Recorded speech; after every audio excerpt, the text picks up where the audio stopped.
Hello बच्चों, current affairs के इस इवेंट में आप सभी का स्वागत है। आज हम एशियान नेशन की बात करेंगे और ये बात करेंगे कि इंडिया को आरसीईपी पे रीजनल कॉर्पोरेटिव इकोनॉमिक पार्टनरशिप या कॉम्प्रिहेंसिव इकोनॉमिक पार्टनरशिप में क्यों जोड़ने की बात की जा रही है। इससे क्या होगा, ग्रेटर मार्केट एक्सेस कैसे दिया जाएगा, इसके पर्टिकुलर बात की जा रही है।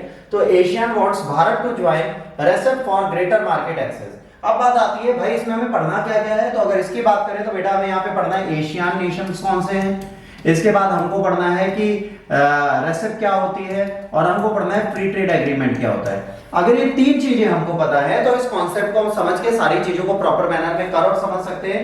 तो आइए बिना देरी के अपने लेक्चर को स्टार्ट करते हैं। Asian secretary general com king ने ये कहा है कि भारत और एशियन एक साथ मिलकर काम करेंगे वेरियस सेक्टर में ताकि कॉर्पोरेशन बढ़े और न्यू सेक्टर्स खुले। South association of south east Asian Nations के जनरल सेक्रेटरी हैं, इन्होंने कहा है कि इकोनॉमिक पार्टनरशिप करनी है इंडिया के साथ। तो हम इसके लिए प्लान बना के बैठे, हम चाहते हैं ओपन बेस्ट ट्रेड हो इनके साथ भी। अगर यहाँ पर इंडिया जुड़ता है तो उससे फायदा क्या है इन नेशंस को और लॉस क्या है इंडिया का, इसको भी समझने की हमें जरूरत है। अगर एशियन नेशन की बात करेंगे, Thailand, Singapore, Vietnam, Philippines, Myanmar, Brunei, Indonesia, Malaysia, Cambodia, loss जैसे नेशन जुड़े हुए हैं और इनके साथ 5 इनके डायलॉग पार्टनर नेशन भी हैं। अगर इनके बारे में आप समझे तो आपको पता चलेगा इंडिया इसमें क्यों नहीं जुड़ना चाहता। उसका बेसिक रीजन है जो 5 डायलॉग पार्टनर है, China, Japan, south Korea, Australia, New Zealand.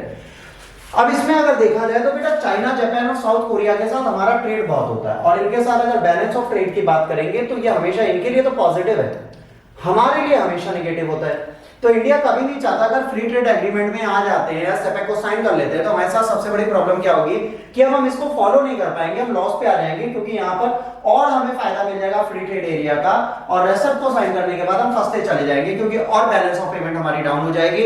हम इनको प्रॉपर मैनर में रेगुलेट नहीं कर पाएंगे और इनको पिंच अप नहीं कर पाएंगे।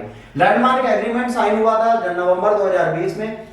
इसमें जितनी पार्टिसिपेंट कंट्रीज थी उन्होंने साइन किया था, जिनकी टोटल जो 30% वर्ल्ड पॉपुलेशन और जीडीपी अप्रॉक्स इनके पास है। इंडिया को कहा जाता है अगर इसको ये साइन कर लेते तो फायदा होता है। अच्छा, इंडिया ने क्यों नहीं साइन किया था?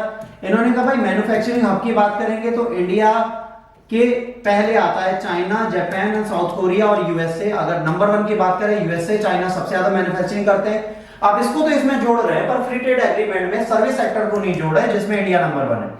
तो जिसमें इंडिया नंबर 1 है अगर उसको नहीं जोड़ा है तो इंडिया का तो यहाँ पर लॉस होगा पर्टिकुलरली। तो इंडिया चाहता है कि अगर आप हमें ऐड करेंगे तो हमें फायदा होगा, हमें ऐड नहीं करते तो हम इस ट्रेड एग्रीमेंट को साइन नहीं करेंगे।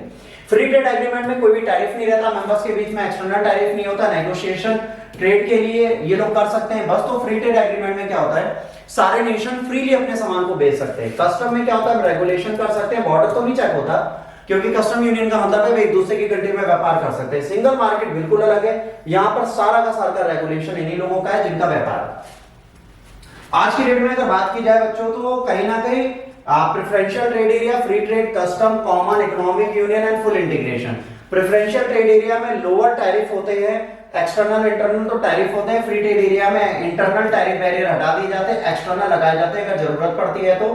कस्टम में इंटरनल एलिमिनेशन हो जाता है बट जरूरत पड़ने पर चीजों को कर सकते हैं, जैसे Turkey, Russia, EU, Kazakhstan, Belarus, इन सब पे हम रेगुलेशन लगा सकते हैं। तो कस्टम यूनियन चाहे तो रेगुलेट कर सकती है। कॉमन मार्केट में सब कुछ हट जाता है और हर बंदा कॉमन मार्केट में काम करता है। इकोनॉमिक यूनियन क्या होता है, कुछ नेशन मिलके अपने लिए एक पूरा ब्लॉक बना देते हैं जिसमें उनके फ्री ट्रेड एरियाज होते हैं, मार्केट होती है, फ्री मूवमेंट होता है, जैसे यूरोपियन यूनियन। और अमेरिका क्या करता है, फुल्ली इंटीग्रेटेड होता है, ये जब चाहे तब किसी के लिए व्यापार खोलता है, जब इसका मन करता है अपने व्यापार को बंद कर सकता है।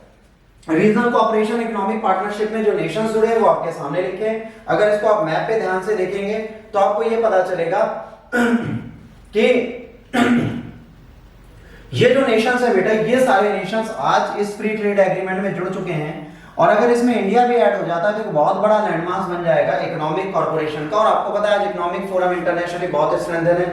इंडिया के अपने चैलेंजेस है जिसके चक्कर में जुड़ना नहीं चाहता, वरना ये इनके साथ जुड़ के पॉजिटिव ही होगा। बट भाई मैन्युफैक्चरिंग यूनिट में इंडिया का वीक होना एक बहुत बड़ा कारण है।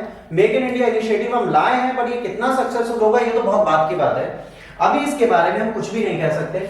अगर ये इंडिया इसमें जुड़ जाता है तो एक बहुत बड़ा इकोनॉमिक फोरम बन जाएगा, कोशिश की जा रही है, वेट एंड वॉच की चीज है। अगर इनके सर्विस सेक्टर को जोड़ देते हैं तो बैलेंस ऑफ ट्रेड जो है इसको हम स्ट्रेंथन कर सकते हैं, अपने आप को पॉजिटिव बना सकते हैं। अब देखते हैं इसमें आगे क्या होगा। अगर ये लेक्चर अच्छा लगा तो प्लीज लाइक, शेयर, सब्सक्राइब करना ना भूलें। God bless you all, take care, जय हिंद, वंदे मातरम।